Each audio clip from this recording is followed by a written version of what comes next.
Hello students. आज के इस वीडियो में हम लोग डिस्कस करने जा रहे हैं dual nature of radiations and matter chapter का सिनॉप्सिस। यस, आज के इस वीडियो में हम कंप्लीट चैप्टर का फॉर्मूले अच्छे से रिवाइज करेंगे। चलिए शुरू करते हैं। तो दोस्तों, सबसे पहला टॉपिक वो है फोटो इलेक्ट्रिक इफेक्ट।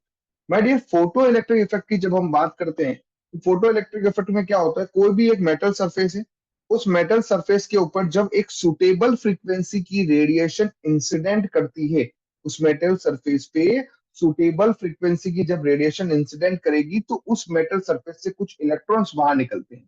क्लियर है? और इलेक्ट्रॉन्स के मोशन हो रहा है, उसके अपोजिट डायरेक्शन में करंट आता है, उसी करंट को हम बोलते हैं फोटो इलेक्ट्रिक करंट। और ये जो इफेक्ट है, ये जो फिनोमिना है, इसको हम बोलते हैं फोटो इलेक्ट्रिक इफेक्ट।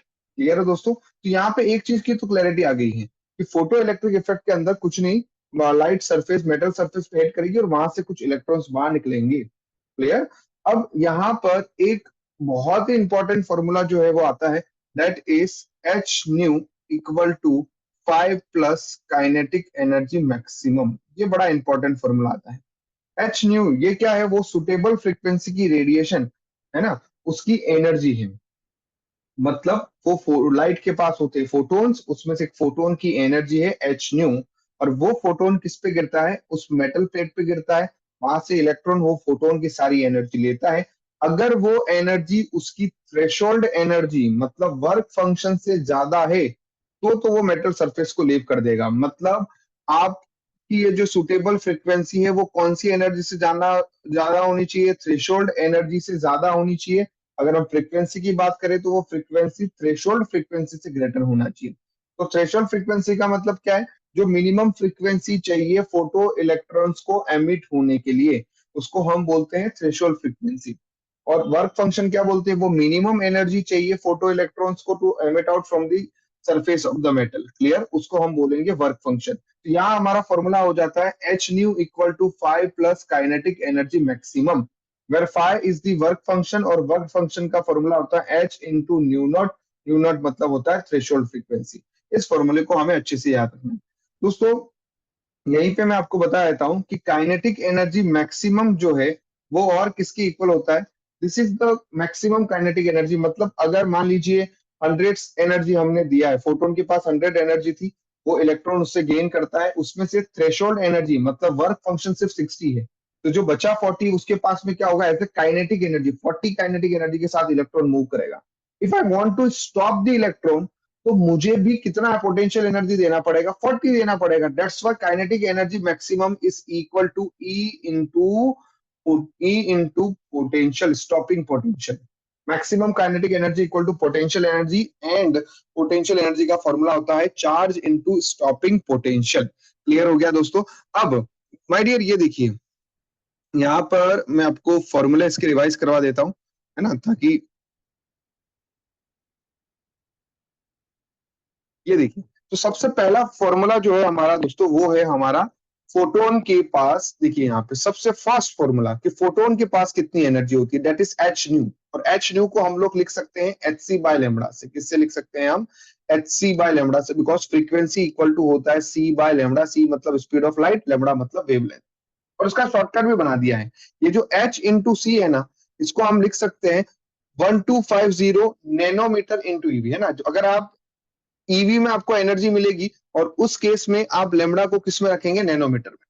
और दूसरा सबसे बढ़िया 12500 एंगस्ट्रॉन इंटू ईवी। तो उस केस में जब आप ई इक्वल टू 12500 यूज करते हो तो एनर्जी आपको मिलेगी ईवी में इलेक्ट्रॉन वोल्ट में, और लेमड़ा को आपको रखना है एंगस्ट्रॉन में। That is the best way कि आप यहाँ से जो है ईवी में मोस्ट ऑफ द टाइम जो है, और लेमड़ा भी आपको एंगस्ट्रॉन में ही दिया रहता है, यहाँ से आप निकाल सकते हैं। देन उसके बाद में नेक्स्ट है वर्क फंक्शन का फॉर्मूला, बिल्कुल आगे five equal to H into nu naught. Kinetic energy, maximum kinetic energy का formula half M V square होता है, बिल्कुल बहुत बढ़िया। अब इसी मैक्सिमम काइनेटिक एनर्जी को फोटो इलेक्ट्रिक इफेक्ट की इक्वेशन से निकाल सकते हैं, जो इक्वेशन है E equal to 5 plus kinetic energy maximum. ये मैंने ऊपर लिखा है बेटा, और E को हम एच न्यू बोल सकते हैं, 5 को मैं एच इंटू न्यू नॉट बोल सकता हूँ। न्यू नॉट मतलब थ्रेशोल्ड फ्रीक्वेंसी। क्लियर है? तो यहां से ये देखिए, यही फॉर्मूला हमने यूज किया है, और यहाँ पर हम चाहे तो फ्रीक्वेंसी को सी बाय लेमड़ा लिख के भी हमें रिलेशन मिल जाएगा।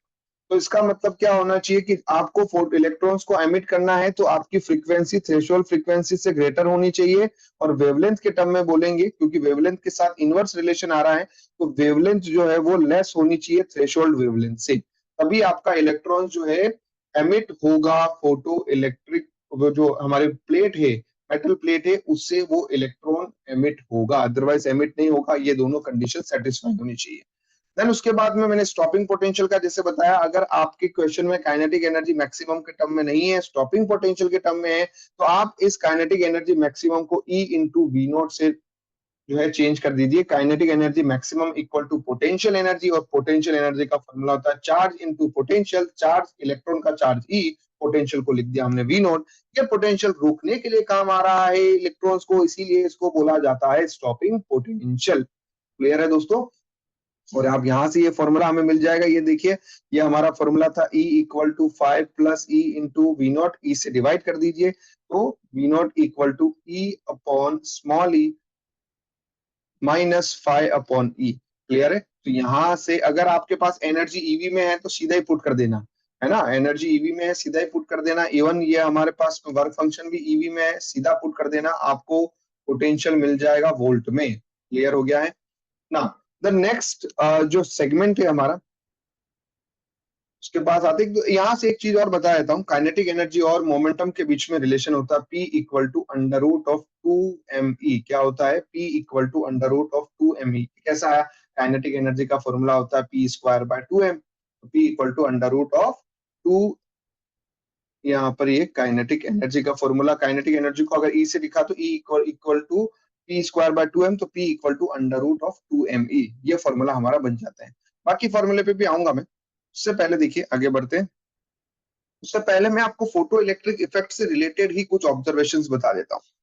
दोस्तों, फोटो इलेक्ट्रिक इफेक्ट के अंदर सबसे पहला जो ऑब्जर्वेशन आता है इंटेंसिटी के साथ, मतलब इंटेंसिटी अगर ज्यादा होगी तो नंबर ऑफ फोटोन ज्यादा एमिट करेंगे, नंबर ऑफ फोटोन ज्यादा एमिट करेंगे तो नंबर ऑफ इलेक्ट्रॉन ज्यादा एमिट होंगे, नंबर ऑफ इलेक्ट्रॉन ज्यादा निकलेंगे in same time, number of electrons अगर ज्यादा निकल रहे तो फोटो इलेक्ट्रिक करंट भी ज्यादा होगा।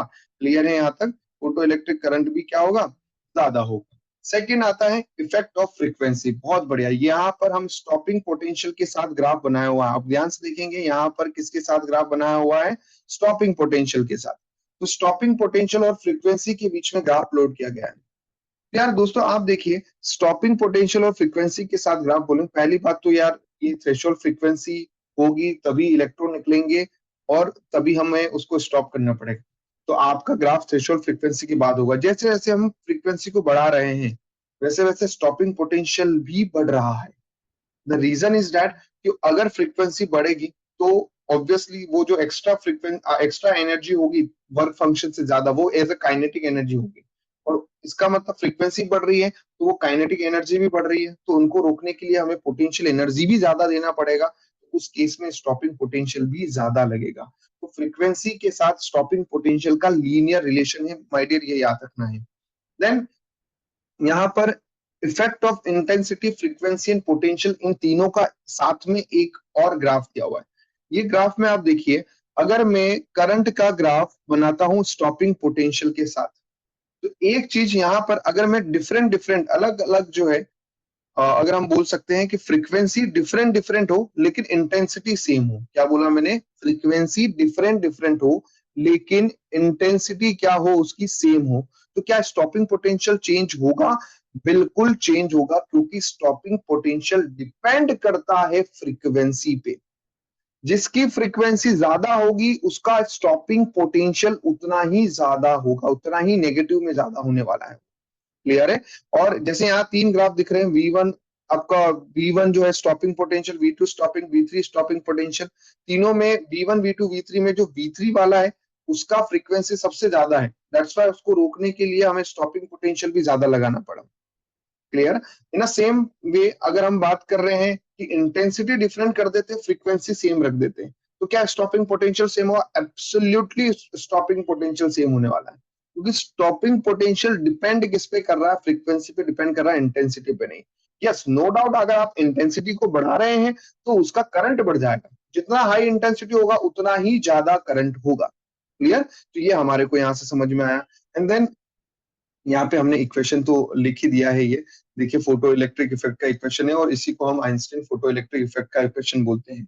और इसकी एप्लीकेशन में आपको मिलता है फोटो सेल। इस पे कभी कभार थियरी क्वेश्चन आ जाएगा, लास्ट टाइम पे रिड्यूस पोर्शन में था, अब नहीं है।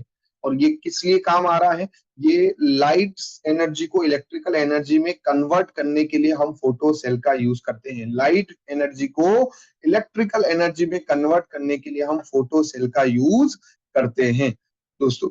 चलिए अभी बढ़ते हैं आगे नेक्स्ट सेगमेंट पे। देखिए अब एक और इसी चैप्टर का दूसरा पार्ट, वेव पार्टिकल ड्युअलिटी।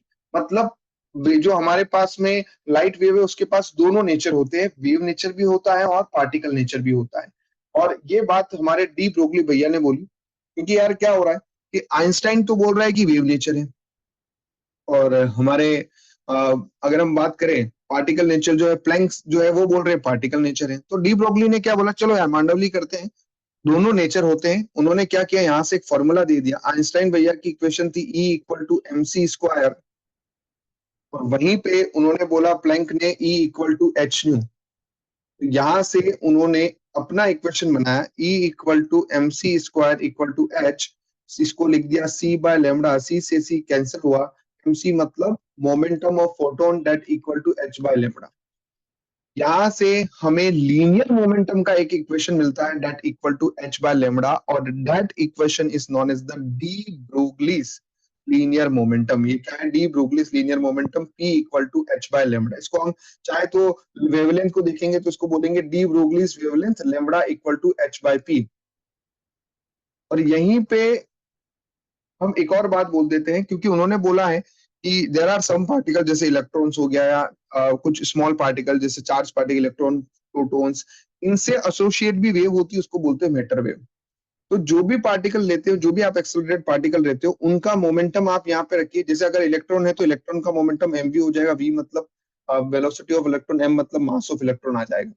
और वहां से lambda equal to H by P का फॉर्मूला लगाएंगे, और किसी भी पार्टिकल से एसोसिएट वेव, मैटर वेव जो है उसका वेवलेंथ हमें मिल जाएगा। फॉर्मूला लगाना है lambda equal to H by P, और पी का हम लिख सकते हैं P equal to under root of 2m into E. ये अभी मैंने आपको थोड़ी देर पहले बताया। There are some charge particles, जैसे इलेक्ट्रॉन की बात कर रहे हैं, है ना, इलेक्ट्रॉन की बात कर रहे हैं, there are some charge particle. वहां पर हम ये जो ई है, एनर्जी है, वहां काइनेटिक एनर्जी की जगह पे पोटेंशियल एनर्जी यूज करेंगे और उसको लिख देंगे ईवी। तो ये आ जाएगा lambda equal to H by under root of 2m। E की जगह एनर्जी कौन सी लेंगे अभी? काइनेटिक नहीं लेंगे दोस्तों, कौन सी लेंगे? Potential energy which is E V. E मतलब इलेक्ट्रॉन का चार्ज, वी मतलब पोटेंशियल ऑफ द इलेक्ट्रॉन। और ये वी जो है, अब यहाँ पर हम इस वी जो है, बाकी सारी चीज, अब इलेक्ट्रॉन के केस में बात करेंगे तो एच वी कांस्टेंट है, मास ऑफ इलेक्ट्रॉन भी पता होता है, चार्ज ऑफ इलेक्ट्रॉन भी पता होता है। तो वहां से वो सारी वैल्यू रख के हमें एक रिलेशन मिला, लेमडा इक्वल टू, ये याद रख लीजिएगा, बड़ा काम का, lambda equal to 1.228 upon under root of V. और इसमें जो हमें लेमडा मिलेगा वो मिलेगा नैनोमीटर में, वी को आपको वोल्टेज में रखना है। क्लियर है? ये फॉर्मूला किसके लिए हो जाएगा? इलेक्ट्रॉन के लिए, याद रखें। और वहीं पे एक और साइंटिस्ट है, डेविसन एंड जर्मर, एक एक्सपेरिमेंट हुआ, और वहां पे, और यही एक्सपेरिमेंट ने डी ब्रोगली हाइपोथेसिस को वेरीफाई किया। इन भैया ने क्या किया कि भाई डी ब्रोगली अंकल ने जो भी बोला है वो बरोबर बोला है। वो एक्सपेरिमेंट के थ्रू वेरीफाइड हुआ, उन्होंने इलेक्ट्रॉन पे ही किया, और उन्होंने बताया कि इलेक्ट्रॉन के पास wave nature as well as particle nature दोनों होता है। उनकी experimental value and theoretical value जो है दोनों ही मैच कर गई थी। इसीलिए यहाँ पर इन्होंने ही सबसे पहले प्रूव किया कि इलेक्ट्रॉन के पास wave nature and particle nature है, और डी ब्रोगली हाइपोथेसिस का ये एक्सपेरिमेंटल वेरिफिकेशन है। क्लियर है दोस्तों? तो अभी तक हमने इसमें जो रिलेटेड जितने भी फॉर्मूले हैं वो सीख लिए हैं। एक बार के लिए मैं आपको फॉर्मूला क्विक रिकैप करवा देता हूँ। सबसे पहला जो फॉर्मूला आपको दिख रहा होगा दोस्तों, ये है energy of photon E equal to H D, आपको याद रखना है। मोमेंटम निकालना है चार्ज पार्टिकल का, तो lambda E equal to H by lambda, where lambda is the de Broglie's wavelength. और एक important formula E equal to 5 plus kinetic energy maximum. अगर आप काइनेटिक एनर्जी मैक्सिमम को E इनटू स्टॉपिंग पोटेंशियल से भी जो है रिप्लेस कर सकते हैं। क्लियर? और चार्ज पार्टिकल के लिए फॉर्मूला आपके पास आ जाएगा lambda equal to H by under root of 2m और यहाँ पर अगर इलेक्ट्रॉन है तो इलेक्ट्रॉन के केस में फॉर्मूला है 1.228 divide by root of V. V का रखना है वोल्टेज में, लेमडा मिलेगा नैनोमीटर। तो ये रहा इसका फाइनल फॉर्मूला शीट, जो आप लोग कॉपी कर लीजिए या स्क्रीनशॉट ले लीजिए। हम मिलते हैं अगले वीडियो में, तब तक के लिए जय हिंद।